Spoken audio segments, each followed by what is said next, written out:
श्री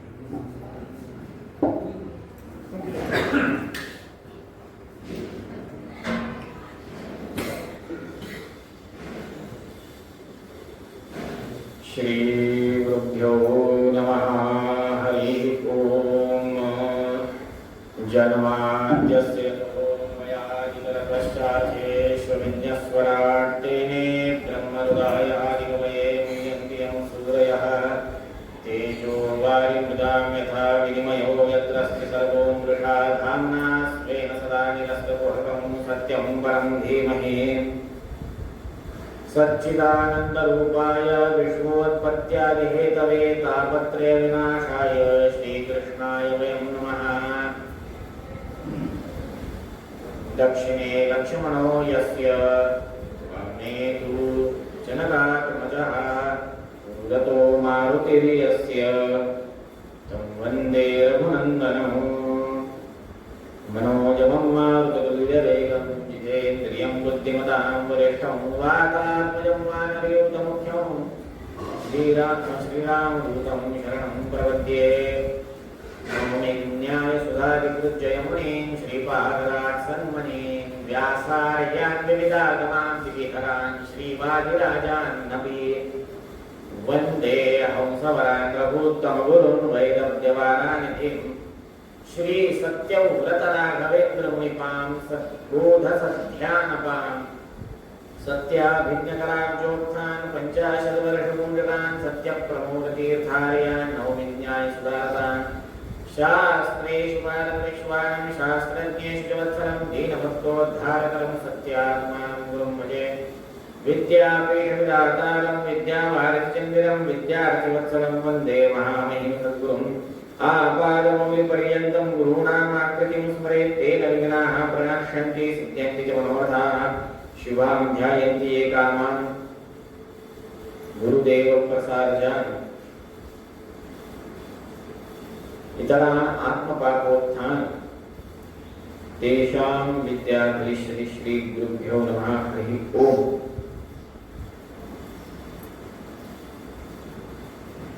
आसे तुषाराग्नि यो दिशो जितवान् मुहुः सत्यध्यानवृहपातु यतीन्द्रैरपूजितः।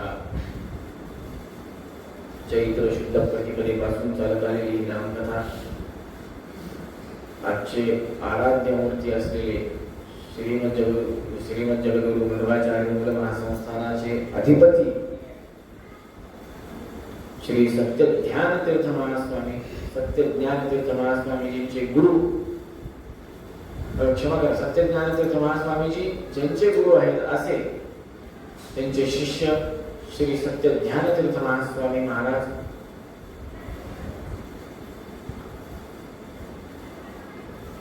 आराधनेच्या दिवशी जर का आराध्य मूर्तींचं स्मरण नाही केलं तर कृतज्ञ होऊन अंधत्वमासाठी आपण आपला मार्ग मोकळा होतो.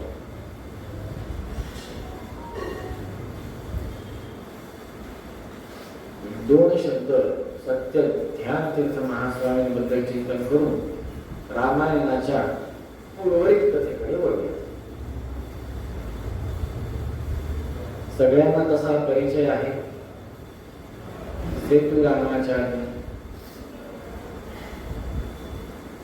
सेतुरामाचार्य नुसतं नाव घेतलं तर समोरचा व्यक्ती भयभीत व्हायचा. त्यांच्या जन्माचा प्रसंगही तितकाच सुरेख होता. दाम्पत्य जीवनामध्ये त्यांच्या माता पित्यांना संतान होत नव्हती तेव्हा महास्वामींनी सांगितलं होतं की तात्पर्य निर्णयाचे 108 पाठ करा. किती? 108. आणि समर्पण रामसेतूला करा, रामेश्वरला. एवढं मोठं तपश्चर्या झाल्यानंतर त्यांना पुत्ररत्न प्राप्त झाले. त्यांचं नाव त्यांनी रामरायांच्या कृपेने प्राप्त झालेले आहे म्हणून नाव काय ठेवलं? सेतुरामाचार्य.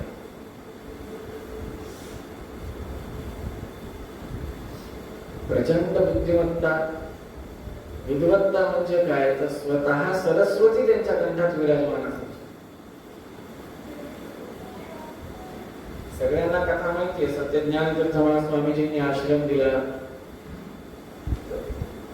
सत्यज्ञानतीर्थ महास्वामीजींचा जेव्हा वृंदावन प्रवेश होतो, त्यांचं आराधना, प्रथम आराधना महोत्सव अत्यंत वैभवाने आराधना करणं म्हणजे काय हे जर का बघायचं असेल तर एकदा राजमहेंद्रीला जाऊन दर्शन घेऊन या सत्यज्ञानतीर्थ महास्वामीजींच्या वृंदावनाचं. आराधना त्या काळातली करत. कोणी सज्जनगडावर गेले का आपल्यापैकी? जर का सज्जनगडावर गेला असेल तर कल्याण स्वामी खाली परळी नावाचं एक गाव आहे, त्या गावातून घागरी भरून मोठाले, आत्ताच्या नाही मोठाले, त्या काळात रिकाम्याच गाड्या असायच्या, तशा त्या मोठ्याल्या घागरी भरून पाणी वरती गडावर आणायचे रामरायांच्या अभिषेकाला नदीचे. अशा मोठेच्या मोठे पाटीले घड्याच्या आकाराचे असलेले एकावर एक खूप जण इथं जगन्नाथपुरीला जाऊन आले, तिथलच्या किचन मध्ये सांगतात एकावर एक उतरंडी लावलेली असते, तशी उतरंडीवर शिजवायचे. सत्यज्ञानतीर्थ महास्वामीजींचा, सत्यज्ञानतीर्थ महास्वामीजींचं जे काही स्वयंपाक झालेला आहे आराधनेचा, ते आजही ती भांडी राजमहेंद्रीमध्ये आहे. बघण्याचं एखाद्या वेळेला जाऊन ते बघा काय आहे वैभव. महास्वामींनी तिथे आराधना महोत्सव केली साप्ताहिक. तिथून त्यांनी दिग्विजय सुरू केला, तो थेट काशीमध्ये. त्या काळामध्ये एखादं स्वतःचं पत्रक छापणं ही खूप मोठी गोष्ट होती, पैसे खूप लागायचे. असं असताना स्वामीजींनी स्वतः पॅम्पलेट ज्याला आपण म्हणतो संदेश पत्रक, ते संदेश पत्रक छापलं आणि प्रत्येक काशीतल्या पंडिताच्या घरामध्ये दिलं. त्या ह्याच्यावर आव्हान होतं, सिंहगर्जना लिहिलेली होती. काय होती? हरीच सर्वोत्तम आहे, वायूच जीवोत्तम आहे, या मतावर मी ठाम आहे. जर का याच्याबद्दल कोणाला काही वाटत असेल की हे चुकीचं आहे तर त्यांना विवादासाठी प्रस्तुत व्हावं. मी सिद्ध आहे, विवादासाठी प्रस्तुत व्हावं. काशी नाना विविध संप्रदायाचे लोक त्या ठिकाणी राहतात. नुसतं स्मार्त नाही, गाणपत्य, शाक्त, विविध प्रकारचे लोक त्या ठिकाणी राहतात. सगळेजण विवादासाठी आले. सगळ्यांचं खंडन करून टाकलं स्वामींनी एका क्षणात. पण अजून एक जण राहिला होता व्यक्ती, तो काही यायला तयार नाही. स्वामीजींनी काशी नरेशाला संदेश पाठवला, बोलवा त्यांना. काशी नरेश ऑलरेडी शॉक मध्ये होते की बाबा असं येतो कोणी काशीमध्ये येऊन आमच्या बालकिल्ल्यातून असं कोणी वर्चस्व दाखवत नाही. हे आता घडलंय, सगळ्यांना पराभूत करतात. एकच जण राहिले, ते पराभूत झालं तर व्यक्ती थोडा भयभीत. स्वामीजींनी बोलवले, पण आता कारण म्हणतात ना, जायचंच नसेल तर काही ना काहीतरी कारण देतोच बघा. नाही तब्येतच खराब, नाही चुलताच गेला, नाही काहीतरी फलानं झालं, काही नाही डिप्लानं झालं, कारण द्यायला सुरुवात केली. प्रश्न आला असेल तुला दहावीला, कारण द्या. तशा कारणे द्यायला सुरुवात केली. काय? मी संन्याशाशी युद्ध करत नाही, वाक युद्ध मी संन्याशांसोबत करत नाही. पहिलं राजा म्हणतो जाऊ बाबा, आपली आता आपला मान पणाला लागलेला आहे, मानपान आपलं पणाला लागलेलं आहे. नाही मी जाईल, माझी एक कोटी काय, मला आणण्यासाठी महिना आला पाहिजे, मी महिन्यात बसून जाईल. तिथं गेल्यावर स्वामींच्या समान मला असं घातलं पाहिजे. तिथं गेल्यावर सगळे लोक मला नमस्कार करतील. मी आल्यावर सगळ्यांनी सगळं उभं टाकलं पाहिजे. स्वामी सगळी सगळ्यांनी सगळ्या अटी सांगितल्या. आता त्यांना वाटलं असं कोण करणार आहे, संन्यासी आहे ना, कशाला कोणी होकार देईल, नकारच देईल. रिलॅक्स माइंड मध्ये एकदम निवांत. आता एवढं सगळं उलट्या सुलट्या बोलून सगळे उलट्या सुलटे नियम टाकले. संन्यासापेक्षा पीठाधिपतीपेक्षा सगळं अमानपर्यंत मलाच पाहिजे म्हटलं कोण कशाला होणार? लोकही हो म्हणणार नाही, स्वामी तर म्हणणारच नाही. मठाची मर्यादा असं त्या व्यक्तीच्या मस्तिष्कामध्ये हा विचार. निरोप आला स्वामींकडे. स्वामी म्हणे सगळं त्याच्या जेवढ्या अटी सगळ्या मांडल्या. पाठवली पाहिजे. शॉक झाले, आता तर जाणच आहे. सगळे आता बघा, पत्रिकेवर नाव टाकल्यावर नाही गेल्यावर काय होतंय, तशातला प्रकार. बॅनरबाजी झाली, सगळं झालं. आता नाही गेलं तरी नाचक्की, निदान जाऊन थोडीफार तरी राहील बाबा. असं जाण्यापेक्षा तसं गेलेलं बरं. पालखीत बसले, सभेमध्ये आले, सभेत नुसतं स्वामीजींना बघितलं. हा व्यक्ती, हा तो व्यक्ती जो म्हणायचा की मी आल्यावर स्वामींनी उभं टाकावं, नुसतं स्वामीजींचे चरणापासून आपादमस्तक बघितलं तर साष्टांग दंडवत प्रणिपात करून मी हारलो. मी युद्ध सुरू झालं नाही, चर्चा सुरू झाली नाही, श्री गणेशाय नमः झालं नाही, मी हारलो म्हणून स्वतः जाहीर केलं आणि अनुग्रह घेतला. स्वामीजींकडनं मुद्रा घेतली. हा महिमा हंसपीठाचा आहे, सामान्य नाही. श्री हंसं परमात्मानं विरिंचिं सनकाधिकार दुर्वाससो ज्ञाननिधीं वेद्रवाहन तीर्थकार. दुर्वास मुनी ज्या पीठावर बसले ते पीठ दिग्विजय असाच चिक्कोडी पासून खाती. स्वामीजींचं जन्मगाव चिक्कोडी, सत्य ध्यान तीर्थ महास्वामीजींचं जन्मगाव. तिथून एक दिवस दिग्विजय करत असताना, महाराष्ट्र सीमेच्या जवळ असताना, तेव्हा इंग्रजांच्या विरोधामध्ये, ईस्ट इंडिया कंपनीच्या विरोधामध्ये अनेक स्वतंत्र सैनिक चळवळ करत असताना बाल गंगाधर टिळक, लोकमान्य बाळ गंगाधर टिळक हे कर्नाटक सीमेच्या जवळ असताना त्यांनी गीतेवर एक भाष्य लिहिलं. तो ग्रंथ त्यांनी स्वामीजींच्या समोर समर्पित केला. स्वामीजींनी वाचला. एकंदरीत ग्रंथ वाचल्यावर असं जाणवलं की मध्वाचार्यांना काही गीतेचं भाष्य कळालेलं नाही. असा तो एक कल असतो बघा, ग्रंथ लिहिल्यावर एक कल असतो कुठल्याही ग्रंथाचा, की बाबा हे योग्य आहे की या योग्य. ग्रंथाला दोन बाजू असतात, पूर्वार्ध उत्तरार्ध.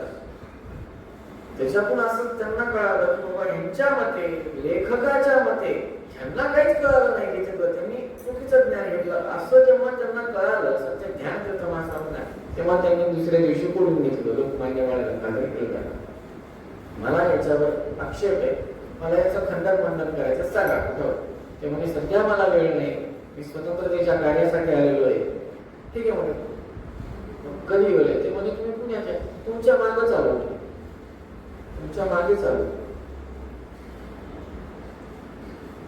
जेमतेम 10 दिवसात टिळक महोदय हे पुण्यामध्ये पोहोचले आणि त्यांच्या मागेच 15 दिवसात एका पक्षाच्या आत श्री श्री श्री पीठाधिपती पुण्यामध्ये स्वारगेटला पोहोचले. स्वारगेट ते तुळशीबाग राम मंदिर, त्या काळातली रोल्स रॉय नावाची कार, ओपन जीप. आज रोल्स रॉय घ्यायला गेलं तर 2 कोटीपासून 4 कोटीपासून सुरुवात आहे महाराज, सगळ्यात हलकी. म्हणजे रोल्स रॉयच्या कंपनीमध्ये ज्या उच्चतम पदावर कार आहेत त्यांच्या तुलनेत नॅनो घेणं, नॅनो लाख रुपयाला मिळायची आहे तशी ती नॅनो घेतल्यासारखी सध्याच्या काळात 2 कोटीची कार, 3 कोटीची कार, उच्चतम कार. त्या उच्चतम कारामध्ये महास्वामीजींचा दिग्विजय स्वारगेट पासून तुळशीबागेतल्या राम मंदिरापर्यंत भव्य दिव्य असा दिग्विजय झाला. हजारो शिष्य एकत्र आलेले. स्वामीजींचा दिग्विजय झाला कुठं? पुण्यात झाला. तुळशीबागवाल्यांनी अख्खं राम मंदिर 15 दिवसासाठी म्हणून स्वामीजींसाठी मोकळं करून दिलं. तेवढे दिवस राहिले नाही स्वामींचा, परंतु म्हणतात की 7-8 दिवसाचा तो दिग्विजय कालावधी होता.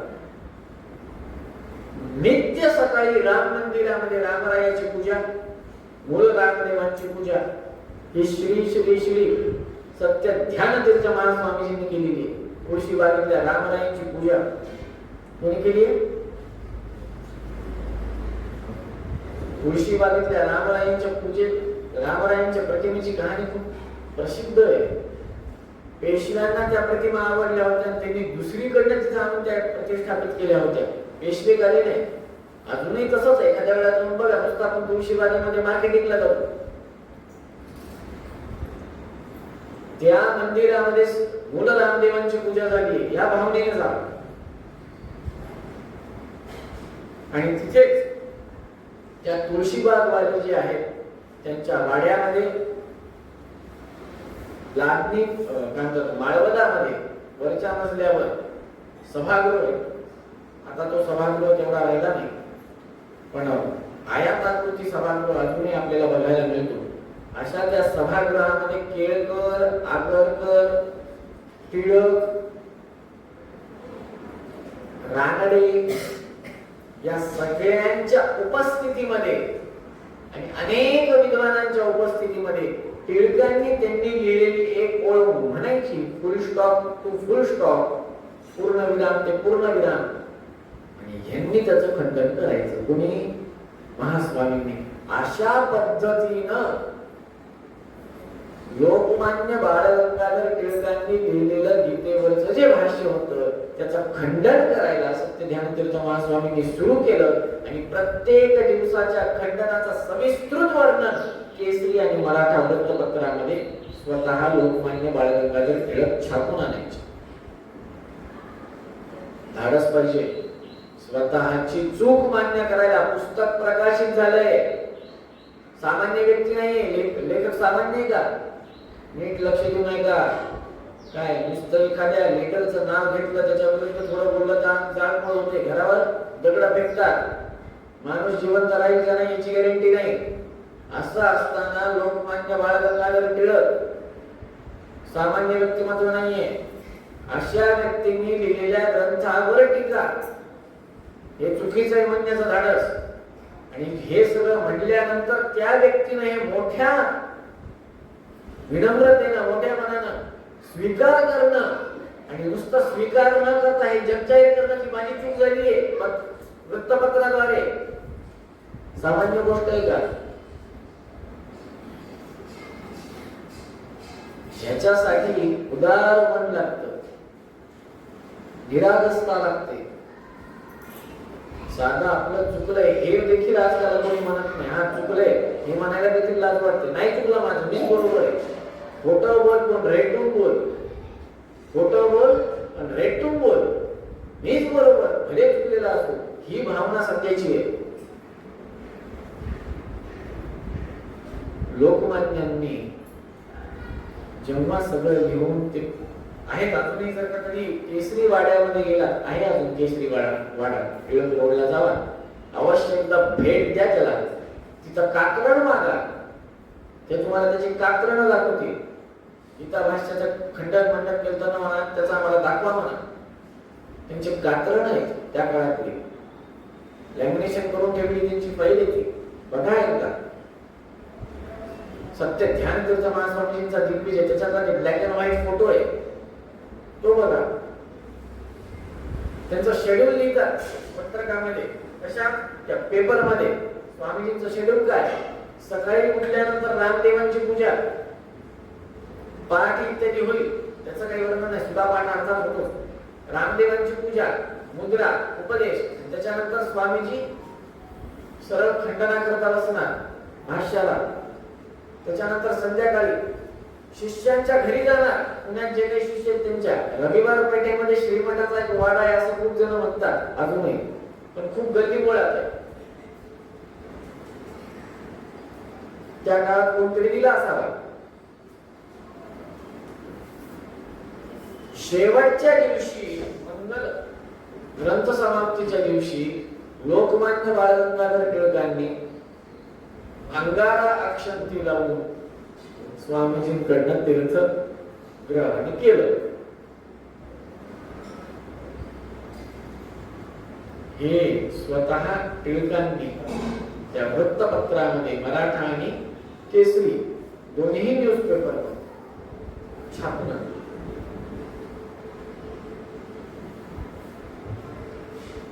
एक दिवस स्वामीजी रामदेवांच्या पूजेला स्नान केलं आणि असं पूजेच्या दिशेला निघाले की व्यासराज तीर्थ महास्वामीजींनी लिहिलेला तात्पर्य चंद्रिका नावाचा ग्रंथ, त्याचा खंडन करणारा चंद्रिका खंडन नामक ग्रंथ एकाने समोर ठेवला.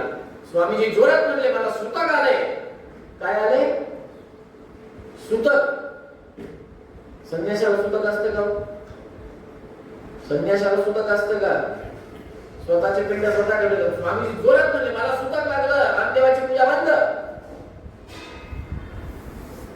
माझ्या गुरुजींचं त्यांच्या वचनाचं खंडन केले, मला सुतक लागलं. जोपर्यंत त्याचं मी मंडन करत नाही तोपर्यंत रामदेवांना मी शिवणार नाही, तोपर्यंत पूजा होणार नाही. एका बैठकीत बसून चंद्रिका मंडन नावाचा ग्रंथ लिहिला, नंतर पुन्हा स्नानाला गेले, नंतर रामदेवाची पूजा केली. हा महिमा एका बैठकीत अख्खा ग्रंथ लिहून टाकला. एका बैठकीत एखाद्या वचनाचं खंडन तरी करा, नाही तर मंडन तरी करा, भाष्य तरी लिहा, नाही तर त्याचा विरोध तरी करा. पण विरोध करताना तत्वानुसार करावा. नुसतं उचलली जीभ लावली काय असं नाही ना. डिबेट मध्ये करायला नाही. डिबेट जर का वादविवाद जर का प्रमाणानिशी असेल, कोट करा प्रत्येक गोष्ट. सुधांशु त्रिवेदी म्हणते, त्यांचं डिबेट फार प्रसिद्ध असतं. उचलली जीभ लावली टाळायला तसं नाहीये, कोट करतात. हे पुस्तक, हे पेज नंबर, त्यांच्या वचनांचं खंडन करतात नाही. विद्वत्ता प्रचंड आहे त्या माणसाची. असं असताना ते तर महास्वामी, त्यांची काय विद्वत्ता असेल आपण विचार देखील करू नये. त्याच्यामुळे श्री श्री श्री महास्वामीजींचा अजून एक महिमा छोटासा सांगतो आणि रामायणाकडे बोलतो. महास्वामींना पूजार्थीपेक्षा विद्यार्थी जास्त आवडायचे. पूजार्थीपेक्षा विद्यार्थी. विद्यार्थी म्हणजे काय? विद्येमध्ये रत राहणारे, पूजेमध्ये जपामध्ये ते जपार्थी झाले, पूजार्थी झाले. विद्या ग्रहण करणारे प्रिय. त्याच्यामुळे असं खूप जण म्हणतात की श्रीमठामध्ये दोन पद्धती आहेत, की एक सत्य ध्यानतीर्थ महास्वामीजींची पद्धत आणि इतर येते एकीकडे. सत्य ध्यानतीर्थ महास्वामी एकीकडे. अभिनव आनंद तीर्थ, अभिनव मध्वाचार्य ज्यांना म्हणले, तर विद्वत्ता काय असेल? नुसतं मध्वाचार्य नाव ठेवून होत नाही, नुसतं धर्माधिकारी नाव असून चालत नाही, नुसतं देशपांडे नाव असून चालत नाही, नुसतं कुलकर्णी नाव असून चालत नाही. माझं नाव कुलकर्णी आहे, गावावरला कडे नुसतं पद्मनाभ नाव असून चालत नाही, नुसतं जयेश नाव असून चालत नाही. जयेश हे नाव आहे, जयानामी शाळेची संधी करतात, तसं कर्तृत्व आहे का? साजेस नाव, साजेस सत्य ध्यान हे नाव त्यांना खरंच सिद्ध झालं. हो, आनंद तीर्थ हे नाव त्यांना अभिनव आनंद तीर्थ का म्हणले? त्यांना त्यांची विद्वत्ता. अहो, एका बैठकीत ग्रंथ निर्माण करणं काय चेष्टेचं काम आहे का? खायचं काम आहे? एका बैठकीत मांडी न होता मला सुतक लागलं म्हणून जोऱ्यात ओरडून सगळा ग्रंथ लिहून काढणं. अहो, इथं आपल्या वडिलांना काही खर्चटलं तर आपण दोनदा विचार करतो, काय करायचं काय नाही. त्यालाच विषय झाला रामायणामध्ये विभीषण आणि कुंभकर्णाचा. सर्वस्व त्याग करून युद्धाला उतरलं पाहिजे. तसं सर्वस्व विसरून विद्येत अध्ययनासाठी रत व्हायला पाहिजे. तर तुम्ही कुठे एका अँगलला श्रीमद आचार्यांच्या तत्वज्ञानाच्या दिशेला एक पाऊल टाकलं. स्वामीजींना विद्यमान पीठाधिपतींबद्दल बोलतो, श्री श्री श्री महास्वामींबद्दल. विद्यमान पीठाधिपतींना स्तोत्र, पारायण, जप, तप ठीक आहे करतात ना, आनंद असं म्हणतात. अध्ययन काय करतात? आपल्या संप्रदायामध्ये भक्तीला नंतरचं स्थान, पहिले कुठल्या गोष्टीला स्थान आहे? ज्ञानाला. ज्ञान नसेल ना, त्या भक्तीला संप्रदायामध्ये आपल्या शून्य किंमत. नुसतं ना राम राम राम राम, तो राम आहे कोण हे कळल्याशिवाय काय करणार? राम हेच कळलं नाही तर रामायण ऐकून फायदा नाही. परत तेच होतं, सगळं रामायण ऐकायचं, शेवटी रामाची सीता बहीण अशी कथा म्हणतात. तसं होऊ नये त्याच्यासाठी म्हणून पदोपदी शास्त्राध्ययन चिंतन इत्यादी करावं. बरोबर. अशा या श्री आराध्य आजच्या आराधनाचे प्रमुख आराध्य मूर्ती असलेल्या श्री सत्य ज्ञानतीर्थ महास्वामीजींच्या चरणी एक प्रार्थना करतो की सगळ्यांना आपापल्या योग्यतेनुसार ज्ञान, भक्ती, वैराग्य महास्वामींनी प्रदान करावं. सगळ्यांच्या हृदयस्थ सदैव हंसपीठाधिपतींबद्दल मर्यादा, प्रचंड गौरव, आदर इत्यादी निरंतर स्थिर करावा, हीच प्रार्थना महास्वामींच्या चरणी करतो. श्री गुरुभ्यो नमः. हरि ओम. लोकाभिरामं रणरंगधीरं राजीव नेत्रं प्रभुं जनाथं कारुण्यरूपं करुणाकरंदं श्रीरामचंद्रं शरणं प्रपद्ये. कालच्या कथेमध्ये आपण पाहिलं की कशा पद्धतीनं कुंभकर्णाचा वध आणि लक्ष्मणाची मोर्चा. धर्म सांगतात विभीषण कोणाला? कुंभकर्णाला. आणि किती सुरेख सांगतात. दोघही जण धर्मानुसार वागायचे, कुंभकर्ण पण आणि विभीषण पण. कसं? कुंभकर्णाच्या मोठ्या भावाचं नाव काय? रावण. मोठे भाऊ हे पिता सदृशी असतात, पितृतुल्य. त्यांची आज्ञा होती युद्धाला जाय, तर ते म्हणतात मी माझ्या वडिलांच्या आज्ञेनुसार, माझ्या वडिलांच्या स्थानी आहेत. कोण? रावण. त्यांची आज्ञा मला शिरसावंदनीय म्हणून मी त्या धर्मानुसार वागायलो. तू तुझ्या धर्मानुसार वागायलास, प्रभूंची आज्ञा मानायलास. त्यांचा वध झाल्यानंतर इंद्रजित अर्थात मेघनाथ यांच्या जन्माची कथा प्रचंड आहे. नवग्रह ज्यांच्या घराजवळ झाडू मारतात दारामध्ये, अशी ते रावण दशानन. मेघनाथाच्या जन्माच्या वेळेस सगळ्या ग्रहांना उच्च पदावर बसवले होते. कोणी? रावणाने. आणि मेघगर्जना प्रचंड झाली होती. त्याच्यामुळे ती मेघगर्जना एवढी प्रचंड होती म्हणतात की इंद्राचं सिंहासन देखील हल्लं होतं. इंद्र देखील भयभीत झाला होता. म्हणून त्यांचं नाव काय ठेवलं? मेघनाथ. मेघगर्जना झाली आणि इंद्रजित हेच त्यांचं नाव. सगळ्यांवर विजय, इंद्रावर देखील विजय प्राप्त केला होता इंद्रजितांनी, म्हणून इंद्रजित. अशा इंद्रजिताच्या वधाची कथा सांगायला प्रारंभ करतात. स्वतःच्या कुलदेवतेचं अनुष्ठान करण्यासाठी म्हणून इंद्रजित एका गुफेमध्ये जेव्हा जातात तेव्हा विभीषण म्हणतात की लक्ष्मणजी, भगवंता, या इंद्रजिताचं अनुष्ठान जर का सफळ झालं तर तो अजय होईल. अनुष्ठान भंग करा आणि त्याचा वध करा. असं म्हटल्यावर विभीषण, हनुमंतराय आणि लक्ष्मणजी त्या गुफेच्या तिथे जातात आणि यज्ञकुंडालाच ध्वंस करून टाकतात. यज्ञकुंडच राहिल्यानंतर आहुत्या कुठे देतात? विघ्न टाकायचं तर कशात टाकायचं? आधीचे लोक यज्ञाप्रसंगी आपण सुरुवातीला बघितलं विश्वामित्र ऋषींचा यज्ञ, तेव्हा मरीच्या नावाचा राक्षस यायचा. ताटका यायचा. ताटका ती राक्षसीने यायची. मांस टाक, कुठं अजून काही टाक, त्या यज्ञाला बाटव, काही ना काही कर. बघा, उपासना कुठं करावी हे देखील याच्यातून कळलं. फार सूक्ष्म विचार आहे. आधीचे ऋषी मुनी पाण्यात उपासना करायची तर रक्तमय पाणी करायचं, उपासना भंग पावायची. यज्ञामध्ये जर आहुती द्यायची, अग्नी पवित्र आहे म्हणून त्याच्यामध्ये मांस टाकायची, भंग पावायची. उपासना कोणाची करावी हा प्रश्न आहे ना. जमिनीवर करावं तर देह वाटायला, पाण्यात करावं तरी देह वाटायला, अग्नीमध्ये करावं तर अग्नी अशुद्ध करून ठेवायला इंधन.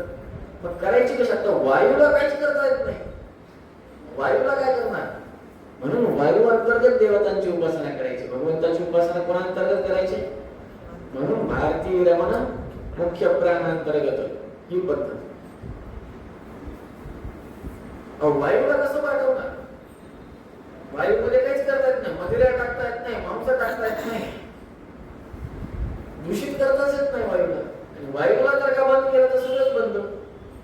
मोठा वाटायला तर चिमटे घेऊन नाकाला लावू शकता, फक्त खालची तोंडावर चिकटपट्टी लावा, नंतर म्हणू नका गुरुजींनी सांगितलं. वायू किती महत्वाचा आहे. प्राण अपान व्यान उदान समान सगळंच आहे. इनकमिंग आउटगोइंग कोणामुळे? प्राण आतमध्ये, त्याच्यामुळे इनकमिंग सगळी चालेल तुमची. उदान आहे म्हणून तुमचं आउटगोइंग पाहिजे. उदान वायूने जर का त्याचं काम बंद केलं तर पोटामध्ये सगळं गडबड होती.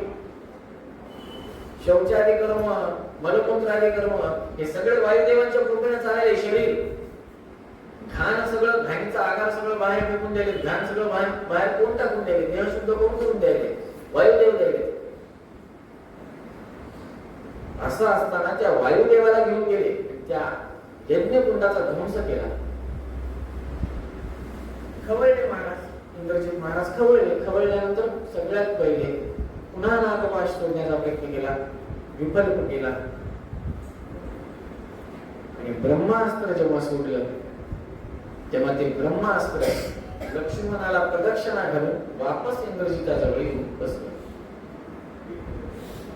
चिंताक्रांत झालेले इंद्रजित रथावर बसून स्वतःच्या वडिलाजवळ गेले, वडिलांना नमस्कार केला आणि म्हणले की बाबा, हे सिद्ध विषय की आता माझं मरण आलंय. काय निश्चित आहे, हे कशावर कळलं, असं काय घडलं?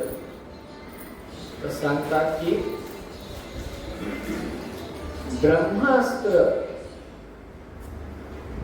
मी 3 अमोघ अस्त्र सोडले, सलग 3. किती? 3. आणि तिन्हींनीही, हे तिन्ही अस्त्र इंद्रादी देवतांना देखील त्याची तोड नाहीये, असे अस्त्र 3 सोडले असता तिन्ही अस्त्र माघारी त्याचा लक्ष्याचा भेद न करता वापस आले. पहिलं ब्रह्मास्त्र सोडलं. इंद्राला देखील ज्या अस्त्राची तोड इंद्र देखील करू शकत नाही असं वैष्णव अस्त्र सोडलं.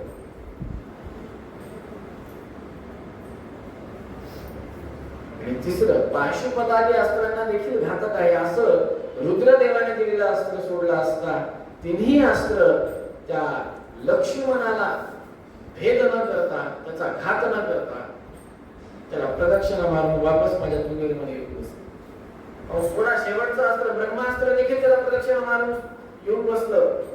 असं झाल्यावर हे कळालं, ह्या समोरचा देह सामान्य नाही,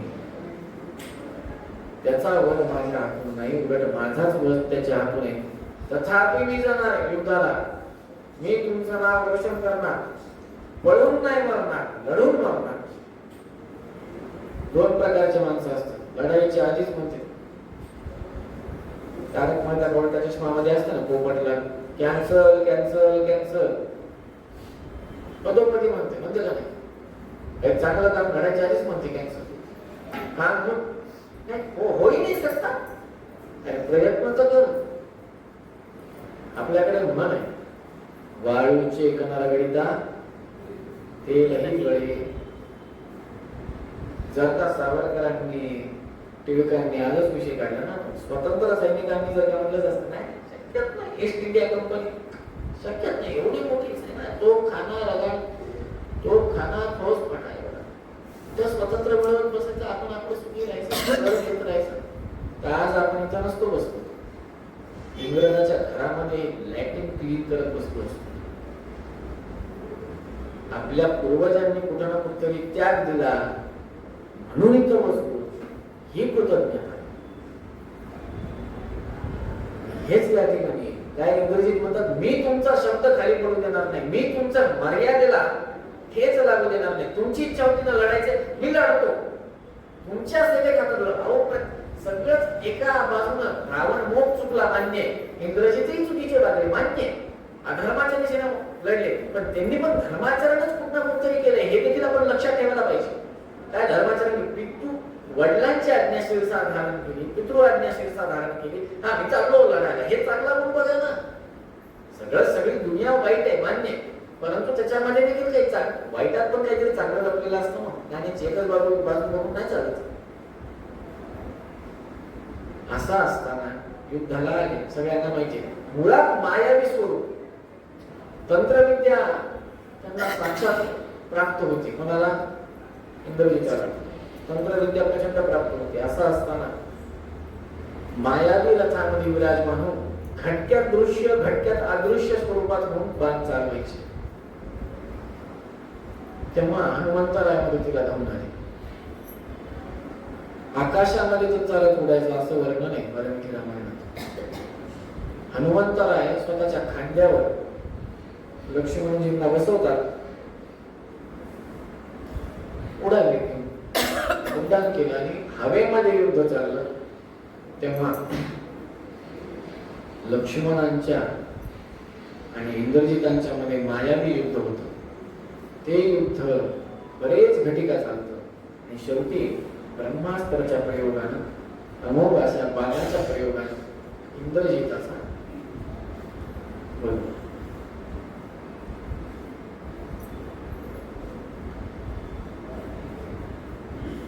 कुंभकर्ण,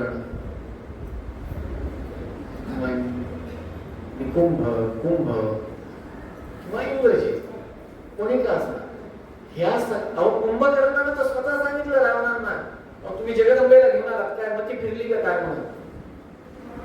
तर ते उलट काय म्हणले, तुला करायचं तर कर, काम नाही तर लंकेच्या बाहेर. नाही पितृसदृश आज्ञा शिरसावून नाही. कालच आपण त्याच्यावर प्रचंड चिंतन केलं. बाहेर निघता किंवा जननी जठरी, हे कडवा असो किंवा दुसरं कडवा असो, तिसरं कडवा काय, ऐसे असता या पोटाची का करू चिंता जान रामा, तू माझा यजमान. सर्वस्व त्याग करून, सर्वस्व पणाला लावून, घरादारावर तुळशी पत्र बेलपत्र टाकून युद्धाला जाणं,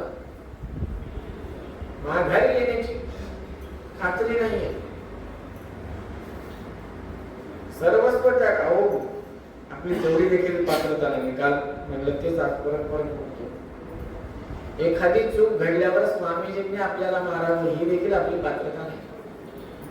स्वामीजींच्या सावलीला देखील माझी तर नाही, मी सिद्ध सांगतो, ते स्वामीजींचा मोठेपणा.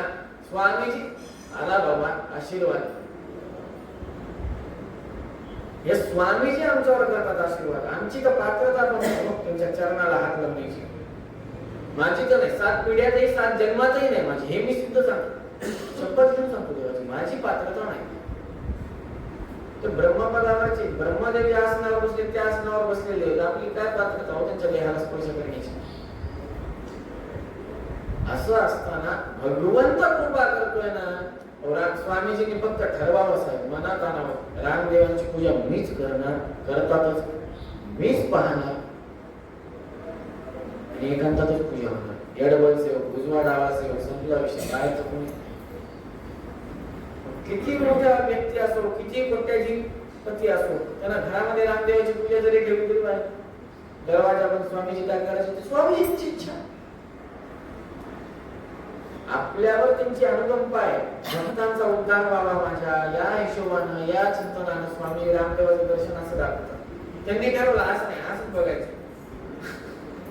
असं नाही असंच बघायचं. काय करतात, एक तारीख एवढे फुलं तुळशी अर्चन झालेलं असतं, रामदेव दिसत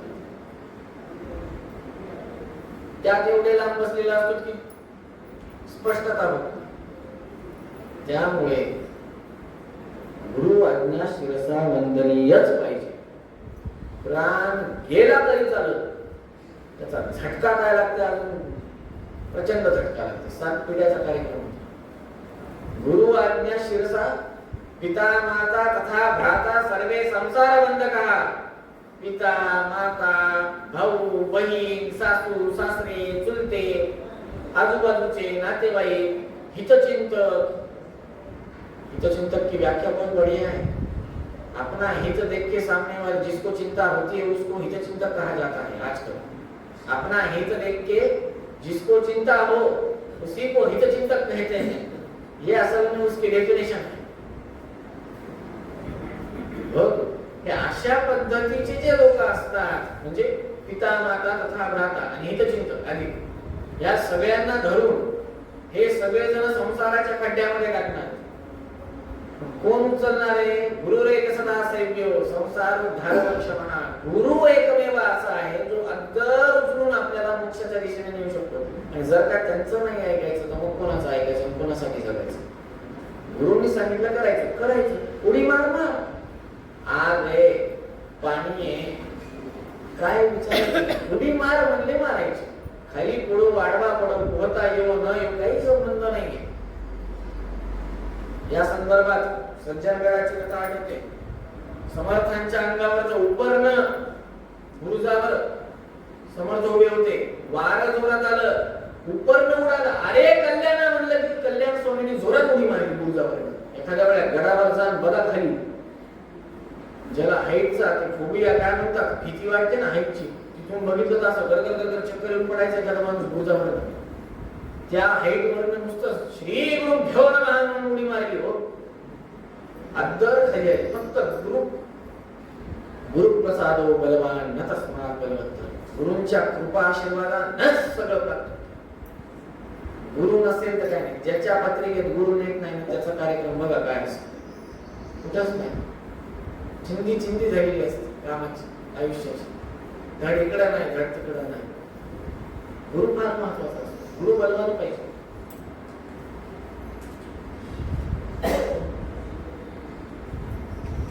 इंद्रजिताने गुरु आज्ञा मानली, स्वतःच्या पितांना गुरु मानून। आणि खरंच आहे वडील हे पहिले गुरु आहेत, गायत्री उपदेश दिलाय।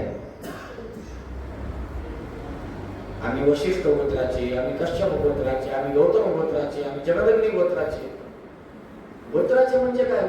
आज हा विषय गुरुवरच असता विषय चालू। रावणाचा वध पूजेच्या दिवशी काय मी कश्यप गोत्राचा, मी वशिष्ठ। अहो त्या ऋषींचे साक्षात वंशज येत। त्या ऋषींनी उदाहरणार्थ वशिष्ठ गोत्राचे वशिष्ठ ऋषींनी त्यांच्या मुलाला शक्तींना गायत्री मंत्राला उपदेश दिला, त्या शक्तीने त्यांच्या मुलाला, त्यांच्या मुलाने त्यांच्या मुलाला, त्यांच्या मुलाने त्यांच्या मुलाला, असं करत करत करत तुमच्यापर्यंत आले। तुम्ही तुमच्या वडिलांनी गायत्री उपदेश दिलाय म्हणजे त्यांनी घडवला असं नाही, त्या ऋषींनी दिलेला गायत्री तुमच्यापर्यंत आलाय। ती तुमची जबाबदारी आहे, ती सांभाळणं। त्या गायत्री मंत्राचा उपदेश जो तुम्हाला प्राप्त झालाय कोणी दिलाय? कानामध्ये, उजव्या कानामध्ये दिला ना गायत्री उपदेश लहानपणी। बरं असं जाहीरपणे नाही दिला, शाल टाकून त्याच्यावर गुप्ततेने दिला। गुरु स्वरूपात मानून तुम्ही त्यांना हार घातला, कोणाला? त्यांचे चरण पकडले उपदेशानंतर। हे तात्पुरतं फोटोपुरतं छान दिसतं, पण प्रत्यक्षात अवघड जातं गुरुजी करायला। एक लक्षात ठेवा, स्वतःचा इतिहास, स्वतःच्या कुळासंदर्भात, स्वतःच्या आई वडिलांच्या संदर्भात ज्या क्षणी मनामध्ये कलुषित वृत्ती आली त्या क्षणी पहिले गुरु निघून गेले, कोणीच काही करू शकत नाही। जन्मदात्याच्या विषयी मनामध्ये कलुषितता कधीच येऊ नये। इंद्रजिताने आणले का?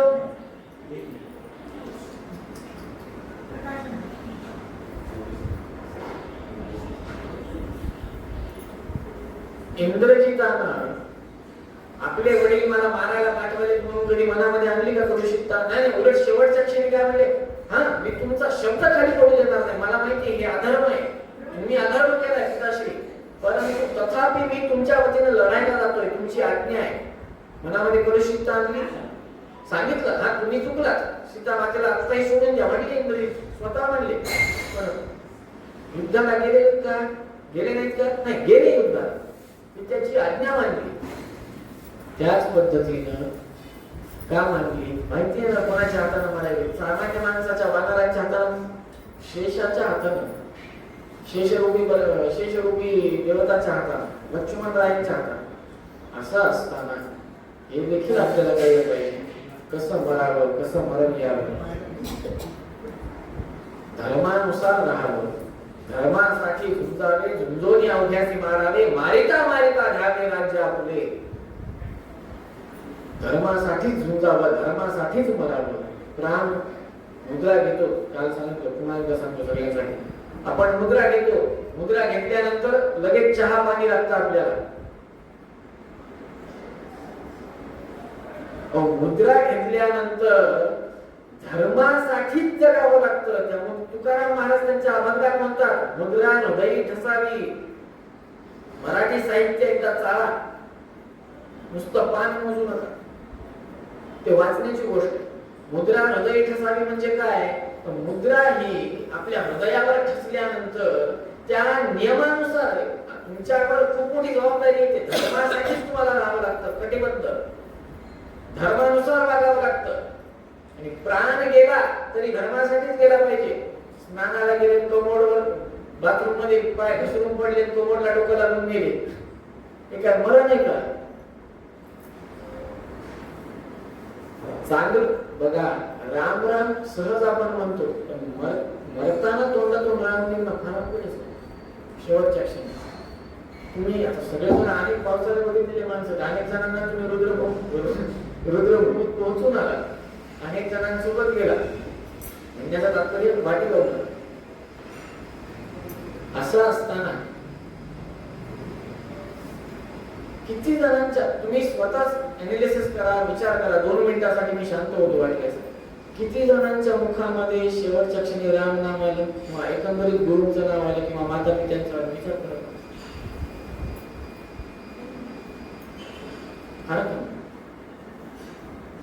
विचारच करावा लागेल. काही जण विचार करतात, जमत नाही. त्याच्यामुळे पुत्र असावा कसा?